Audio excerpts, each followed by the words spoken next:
Hi guys, Justin Beard here from Flexi PT. Today I'm going to talk to you about how after 10 years of being a personal trainer, I've learnt to deceive my clients. And you're probably thinking, Justin, YouTube's probably not the place to be talking about this. It's going to be out there for everyone to see. But I can guarantee you that my clients love the fact that I do this. And I've got some results because of it. And I'm going to talk to you about how I go about this in this really short video, and it's something that you'll be able to implement yourselves. So I'm a runner. I've been running for about 20 years now. I'm okay. I'm not elite. I've got some good times.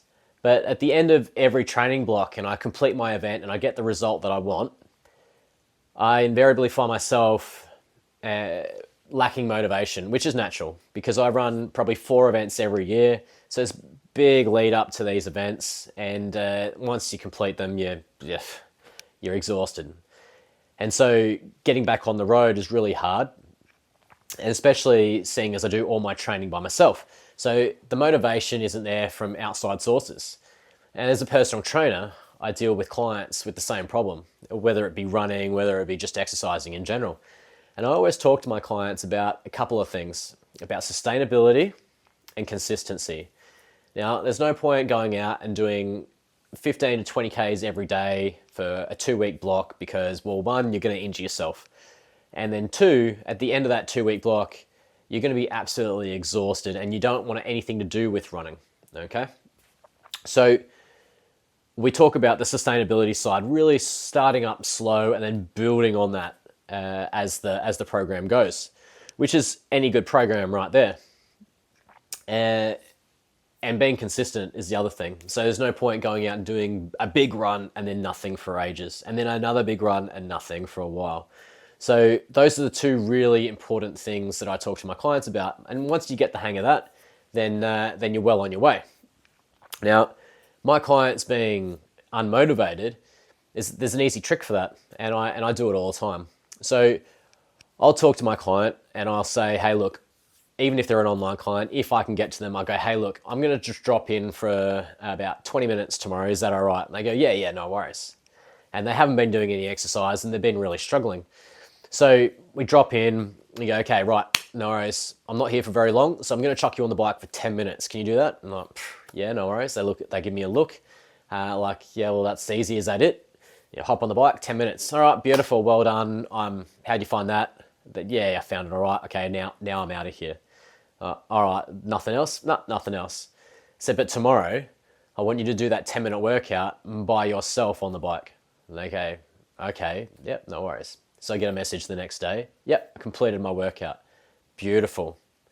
Are you sure this is all I'm meant to be doing? Yep, that's all you're meant to be doing. All right. Can you do the same tomorrow? Yeah, I can do that. So they do the same tomorrow, except now I get a text and they said, well, look, I just realized after getting ready to get on the bike and going through the stretches, by the time I went through all that, 10 minutes just didn't seem like it was worth it. So I actually did 15 to 20 minutes. How's that? Is that okay? I'm like, yeah, perfect, excellent. Now can you do the same tomorrow, but maybe aim for 12 minutes? And they're like, all right, no worries.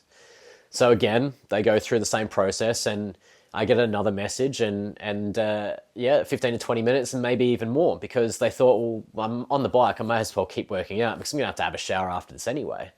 So now we've tricked their mind and their body into getting on the bike to start with, but because it's such an easy exercise and because it's so easy and so short, now they're thinking, or now they're wondering, does Justin know what he's talking about? And yeah, I kind of do.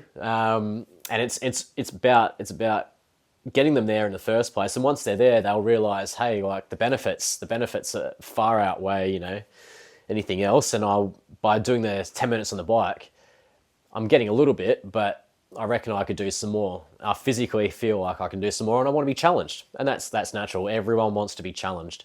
No client of mine is going to be happy to believe that all I think they can do is 10 minutes on the bike. They always want to think, hey, well, Justin says I can do 10.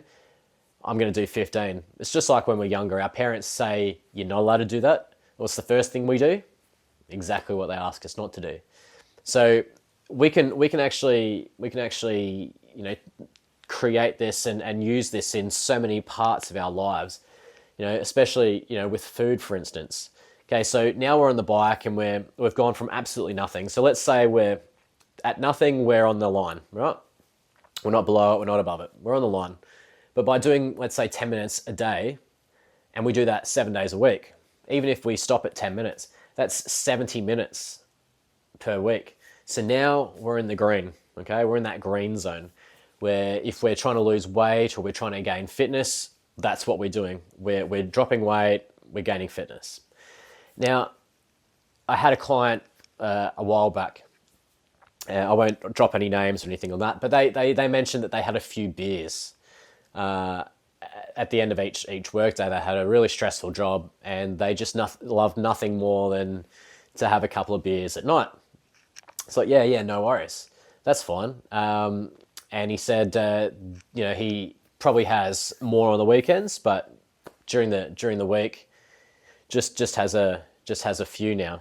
Okay, yeah, no worries. And now after a few weeks, he was coming in, he wasn't dropping any weight, he wasn't showing any signs of improvement, and he was really concerned as to why that was the case. Now, my problem as the personal trainer was I didn't actually specifically ask how many, I didn't ask for that number. And that number turned out to be 10 a night. So he was having 10 beers per night, and then on the weekends, maybe a few more than that. And we obviously that's not going to help him at all. But we were then able to go, okay, let's drop those 10 beers a night to 5. That's during the week. Let's do that to 5. And let's see if we can halve the amount that you have on the weekend as well. So still, we're talking large numbers. So 25 from Monday to Friday. And let's say, just for this sake, let's say you had a total of 35 beers per week. And we've halved that. So now he's having 35 beers. So let's say he was on the line with, 70 beers per week, and now he's doing a bit of bike. And let's say he's now cut the 35 beers down. Can you imagine the calories in that? So now he's even more in the green. So once this client starts to see the results, he's going to go, ooh, do you reckon it's the beer or do you reckon it's the exercise? Who cares? He's going to go, well, maybe I'll do some more exercise. And if I'm doing more exercise, may as well make it worthwhile, and I'll cut down on the beer as well. So now all of a sudden they're well and truly within the green. And people do this with food as well. So it's not about eliminating the things that you love. It's about reducing them, especially if these are the things that are kind of holding you back. So yeah, absolutely. I did this myself as far as the exercise goes.